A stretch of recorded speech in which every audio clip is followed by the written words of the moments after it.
eu queria referir-me à questão da acumulação das cinzas após o incêndio. E queria trazer aqui um exemplo, por exemplo, em Santo Antão, no incêndio de 2018, quando fomos fazer a avaliação, houve lugares onde havia uma altura de 50, onde quando metíamos o pé, as cinzas vinham até quase aos joelhos. E se medirmos isso, são quase 50 centímetros, estamos a falar de 50 centímetros de altura de cinzas. Se fizermos umas contas rápidas, 1 hectare terá cerca de 5.000 metros cúbicos de cinzas. Se eu considerar que só 5% daqueles 200 hectares é que tinha essa altura de 50 centímetros, estaremos a falar de 50.000 metros cúbicos de cinzas. Agora imaginem o que é essas cinzas na parte alta da ilha de Santo Antão, não é? No Planalto Leste, sobretudo apanhando os concelhos de Ribeira Grande e de Paúl, e depois com uma enxurrada, as chuvas a trazer essa quantidade enorme de cinzas por aí abaixo. Vai desde logo a qualidade da água dos pontos de água dessas ribeiras vão ser afetadas, por um lado, e por outro, o perigo das próprias enxurradas de cinzas, porque esse material fica solto e fica sujeito a ser arrastado numa torrente de lama e cinzas.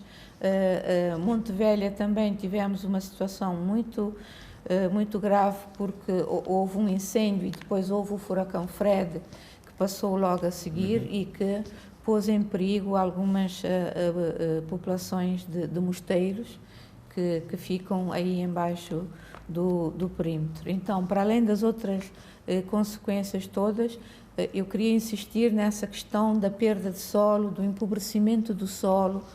E quando as pessoas fazem as queimadas, muitas vezes há uma ideia que vem dos nossos avós lá de trás, que aumenta a produção, que dá mais milho, que dá mais feijão e não sei.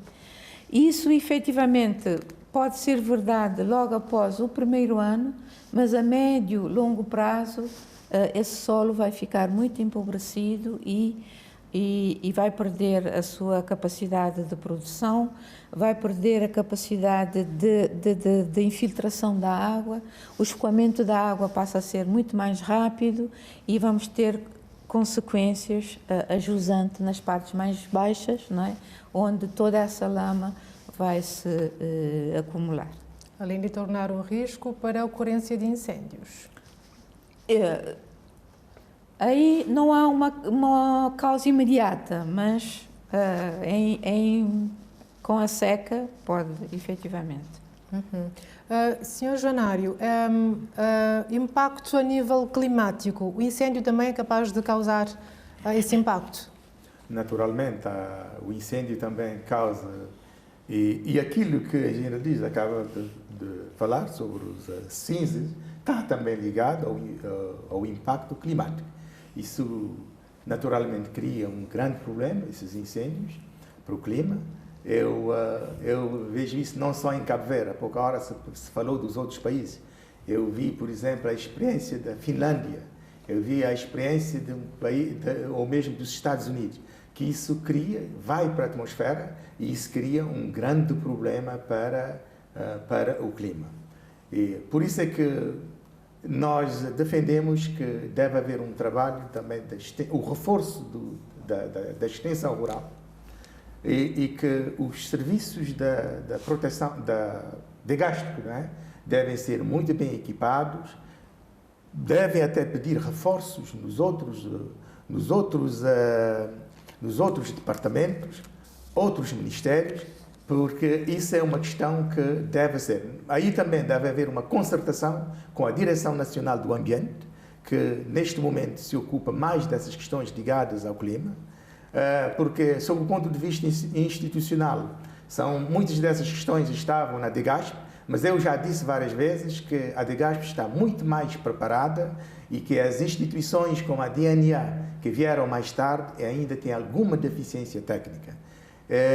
Também houve uma conferência do Jeff e da União Mundial para a Natureza sobre as soluções baseadas na natureza, em que se fala da pegada do carbono. Tudo isso são questões que devem ser trabalhadas, mas que, mesmo a nível do Ministério, precisamos de reforço, precisamos de capacidade técnica para ajudar a resolver esses problemas.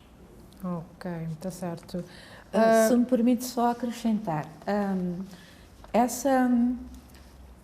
esse impacto sobre a questão do clima, portanto, que tem a ver com a emissão de carbono, não é? Quando há os tais incêndios, e vai provocar, agravar o efeito de estufa e, em última instância, a questão do aquecimento global, não é? Atualmente, relativamente a essa questão que o Dr. Januário falou, eu não diria uma deficiência técnica em relação à DNA, por ser uma instituição mais jovem. É claro que hoje em dia todas as instituições se debatem com um problema de recursos humanos, mas para colmatar isso está em ação o chamado Programa de Ação Climática, financiado pela cooperação luxemburguesa. É um volume financeiro bastante alto, não tenho assim de cor, que vai tratar esta questão de uma forma mais holística, integrando todas as instituições, olhando para aquilo que é o mandato de cada uma e como é que isso pode contribuir para efetivamente termos menores impactos na questão das alterações climáticas. Acho que é algo que efetivamente vai melhorar grandemente a atuação de todas as instituições que de alguma forma concorrem para essa problemática.